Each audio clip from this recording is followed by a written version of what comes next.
kailangan mo tanggapin kung ano nangyari sa'yo. Tapos na yon, hindi mo na mababalik yon. Kung ano man yung mali, yung kasalanan mo, yung hindi magandang nangyari, abay sana natuto ka lang at may leksyon palagi ang buhay and move forward. Number 1, I don't deserve this. Life is not fair. Ano na ngayon ang gagawin ko? Mabuti pa sila. Kawawa naman ako. Sige, compare pa more. Lalong walang mangyayari sa'yo. Number 2, alam mo ba kung saan talaga nang gagaling yung pagdurusa mo? Nandun yun sa pagnanasa na kung hindi ba naman namatay ang nanay ko, edi sana okay kami ngayon. Kung may trabaho ba yung asawa ko, edi sana hindi kami naghihirap. Kung nakapagtapos ba ako, edi sana maganda trabaho ko.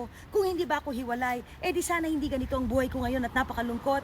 Pues, wala na lahat yon. Nangyari na, di ba? Tanggapin mo kung anong realidad mo ngayon. Okay lang yan. Baka kinakailangan mangyari yan para umusod at umayos ang buhay mo. Number 3, wag na wag mo kasing sasalungatin ang change.